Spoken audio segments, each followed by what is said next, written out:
Hello there.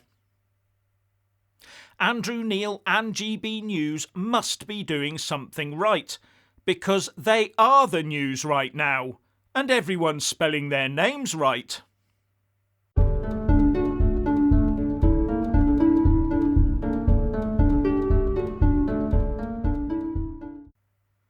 As per usual, please like, subscribe and comment below.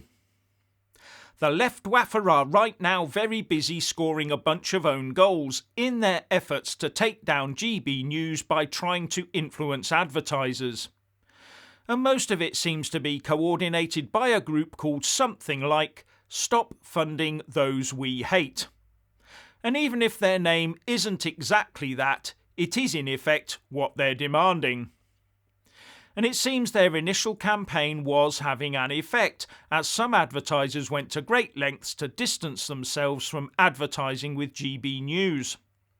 But right now, due to the reaction from GB News supporters with threats to boycott the boycotters, it's getting hard to work out which company has or has not boycotted GB News and which ones have backtracked on their initial stance. And looking at the bile coming out of some of those trying to shut down GB News advertising revenue, whoever's funding that group are funding hatred themselves. Anyway, one of the initial reports from The Guardian after the GB News launch said that most of its viewers were older and middle class and from the ABC1 demographic. That is, the people with money to spend and the time in which to spend it. You know, the people who advertisers spend millions on trying to target to relieve them of a little of their wealth. So it's not a good idea to alienate that potential customer base by labelling the news source they watch as a bunch of right-wing fascists. Hence a big backlash against the boycotters, with GB News watchers saying they will not darken the doors of the likes of IKEA again. Well, that's a few thousand properties instantly getting a home improvement by not buying from IKEA. And one or two of these quick get-on-the-woke bandwagon companies have either U-turned at breakneck speed or blamed some overzealous company Twitter account operative for overstepping the mark. Now, one of the boycotters is the Open University, and that really surprised me. That august body teaches such things as politics at degree level. So one assumes they now only take socialist students and teach them that Karl Marx is the best thing since a sliced capitalist, and that Margaret Thatcher was the destroyer of planets. Something I'm sure the OU would not want to be seen as. But what should really irk customers of some of these companies is their sheer hypocrisy. Take IKEA for example.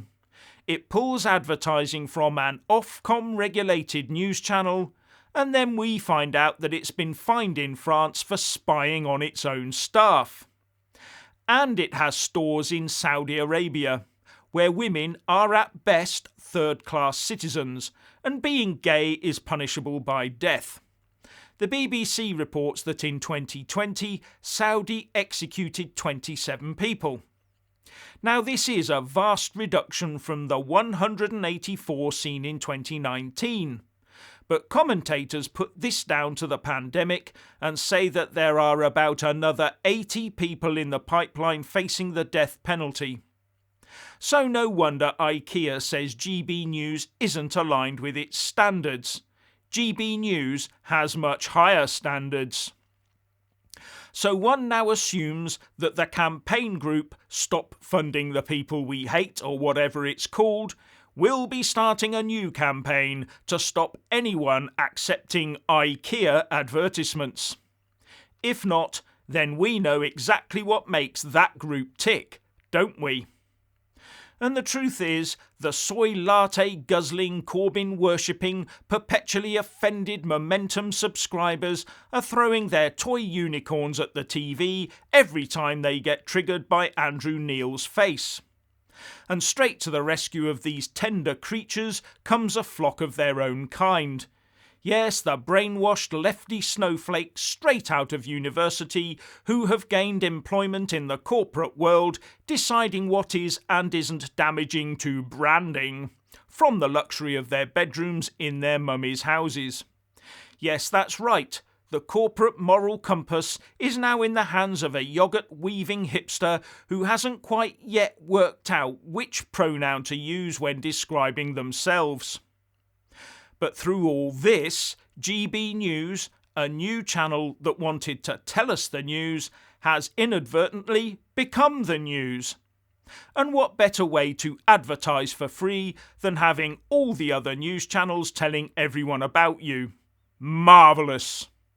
Especially as they're spelling GB News and Andrew Neil correctly. And the companies trying their best to do GB News down have just embarked on an exercise in branding suicide. GB News may be a bit shoestring, but it's capturing the hearts of the people of Britain, and no amount of technical errors in sound and vision can turn away the faces of those who have an emotional connection to what Andrew Neil and co are trying to achieve. It's called British Spirit, and it's that same spirit that gave us the strength to extricate ourselves from the European Union.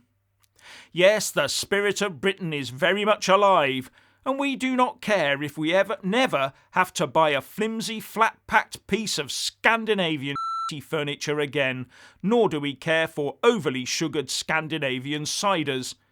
Unless you're part of the wet-behind-the-ears left waffer, of course. And when it comes to the Open University, you can keep your degree in liberal aesthetics, because we are British and we are fighting back. And most people would rather watch good content with substandard audio and bad lighting than watch a woke mishmash of box tickers with Hollywood production quality, who do not represent their values. Now, what's that old saying? First they ignore you, then they laugh at you, then they fight you, then you win. Now, when GB News was first announced, most ignored it as something that would never happen. But very quickly it became obvious that it was a serious concern, and some half-hearted attempts were made to laugh it off. But in the last few weeks this morphed into a fight phase, with the BBC trying to cut the new channel out of the video pool, and now these attempts to defund GB News. And it looks like those will soon be brushed aside. Didn't take long, did it? And all because the left waffer made GB News not only the news, but also turned it into the victim. Not a clever move. Not a clever move at all. Moving on. According to research, so it must be right, married men who don't assist their wives with housework earn more money than those who do. And this is all down to what the researchers call disagreeable men, because these disagreeable men are very self-centred, so devote more of their time to their jobs and to achievement, hence higher wages. The research, Why Disagreeableness in Married Men Leads to Earning More, published in Personnel Psychology, says that disagreeableness predicts financial success, especially for men. But that there is a big conundrum here, because disagreeable people are generally seen as bad for the workplace.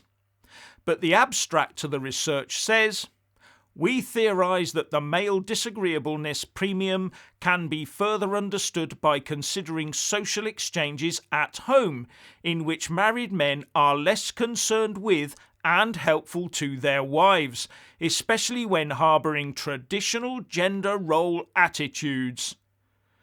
Whew, that'll put some hackles up in certain quarters. And it goes on.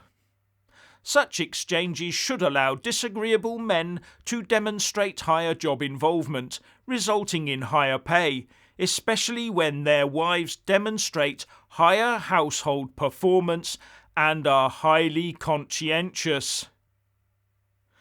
So what are we saying? Back to the 1950s?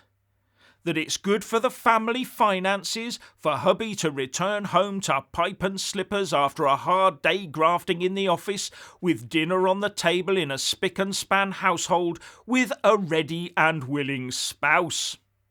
Well, that one'll never fly.